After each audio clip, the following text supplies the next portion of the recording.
Hello everybody, today I'm going to be making a fantastic chicken and sabzi biryani. This is going to be better than the rest of the biryanis because I shall flavor the rice and the chicken with Dashi's flavored chicken Zaiqa powder, which will take it to the next level. For this recipe, I need you to stay tuned right here. And the first thing I'm going to do is add some oil to a pot like this. I want to make this biryani very aromatic, so I'm using 3 different onions. A cup of sliced regular onions in the oil. And next up, the white part of 3 spring onions, thinly sliced. And now the green part of 3 spring onions chopped. Add a tablespoon each of ginger and garlic paste. Saute lightly and then add a teaspoon of sabut zeera and half a teaspoon of sabut dhania. And now I'm going to add 1 green and 1 red chili chopped. Saute this. And to this I'm going to add 2 potatoes that I have diced. The potatoes have to cook, so I'm going to saute this really well. Here I have 3 cups of sela rice that are washed and soaked for an hour. I'm going to boil some water with 6 teaspoons of salt. Add 1 bay leaf and 2 cinnamon sticks, green and 1 black cardamom. Adding 3 cloves, a teaspoon of zeera and 2 teaspoons of Dashi's flavored chicken Zaiqa powder. Now make sure the water is cold when you add the chicken powder so that it dissolves well. Now this chicken powder is going to give the rice its beautiful chicken flavor. And the potatoes are done nicely. I'm going to add a cup of chopped carrots. Next up is 400 grams of boneless cube chicken pieces. You may also use chicken on bones. What I've done is I've taken 3 tablespoons of Dashi's flavored chicken Zaiqa powder and added that to the chicken. I'm going to add this chicken into the mix and cook this on high heat. Saute till the chicken is not pink anymore. Saute that really well. I'm adding a packet of biryani masala to this. I'm going to saute this really well so the masala goes inside the chicken and the vegetables. I've taken 4 medium-sized tomatoes and I'm adding that in. These are chopped. I'm going to saute this well and then I'm going to cover and cook this for exactly 4 to 5 minutes till the tomatoes dissolve.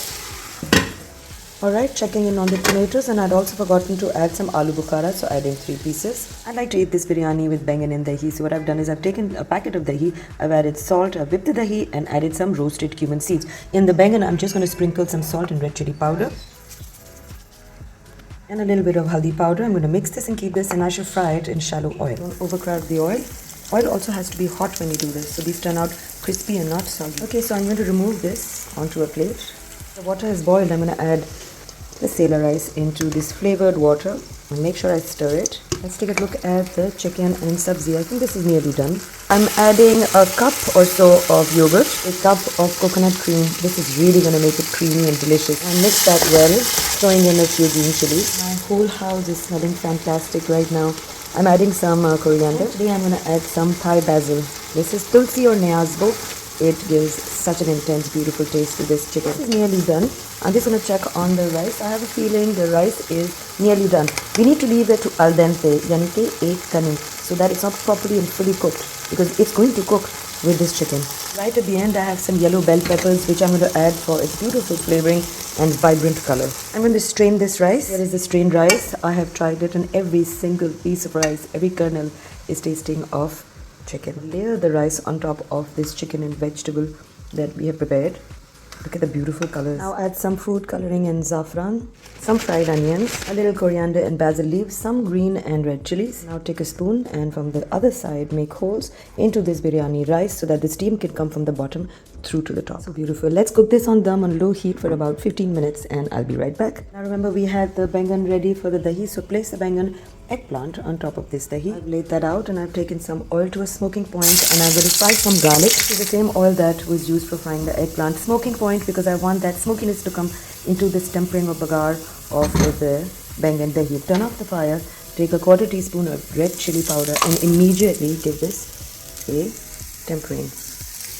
I think it is done, and yes, it is smelling divine. And I had a little bite of the chicken earlier and I tried the rice, and let me tell you, it is so flavorful that you are actually going to lick your fingers at the end of this meal. Wow. There's nothing like laying out biryani. Now remember not to mix it up in the pot. Biryani shouldn't be like halim, mixed up. It has to be laid out the way you take it out. And this is going to be my delicious lunch. And what do you guys think of this fantastic recipe that I have made using Dashi's flavored chicken Zaiqa powder? And I've made a chicken and sabzi biryani. It is fantastic. It is such a good recipe that I know you and your family will love it. So make this and let me know when you do.